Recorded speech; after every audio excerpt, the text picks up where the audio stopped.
Hey, what's going on? You know who it is. You know what it is. All right, you guys, peep game. This your boy Town Biz. All right, so more bad news gets delivered to Jake Paul. All right, so it's been 2 weeks since Jake Paul got his jaw broke after being pummeled by Anthony Joshua.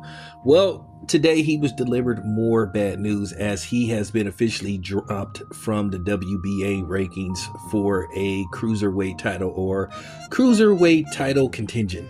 Now, we all know it's a question of should he had been in there in the first place because a lot of people tried to capitalize off Jake Paul popularity and tried to fast track him into, basically championship contingent, thinking that, if he can actually have a good showing versus Anthony Joshua, then maybe we could put him in the ring versus somebody, feasible like Gilberto Ramirez. And then if he wins, he's legitimized.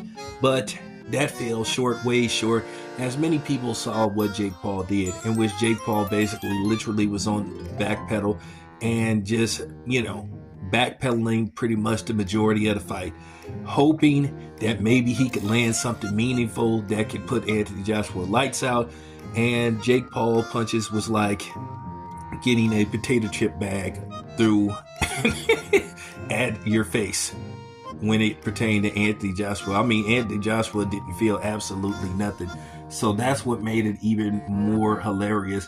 And then when Jake Paul saw that, damn, I can't hurt this dude, reality started to sink in. So Jake Paul thought, okay, I'll just run, tug, and, and try to last at least the entire 8 rounds. But in the 6th round, Anthony Joshua was like, all right, enough is enough.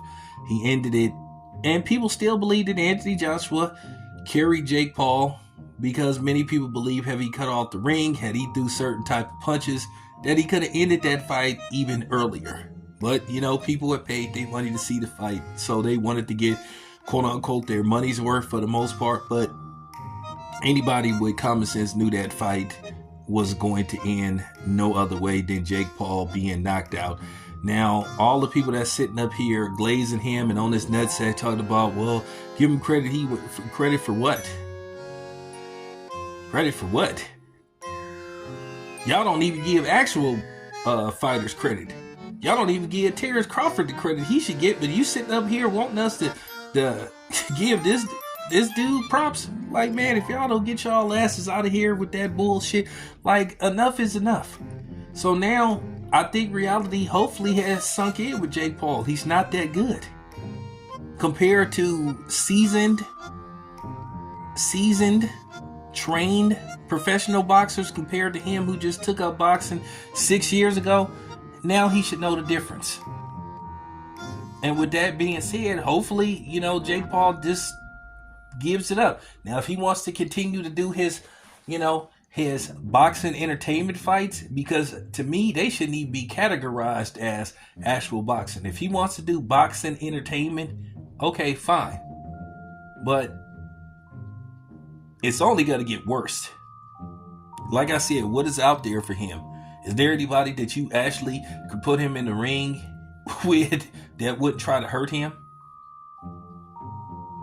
I'm just saying. He's not going to beat nobody like Gilberto Ramirez.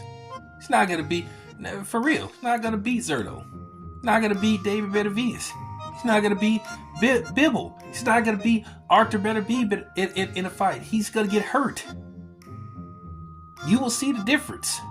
So with that being said, Jake Paul really needs to do some soul searching.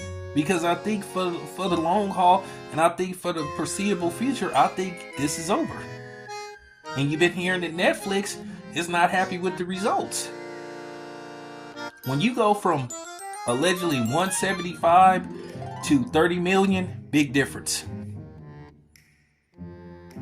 So what other gimmick is out there for Jake Paul? So there you have it. It's your boy Tam. I'm out.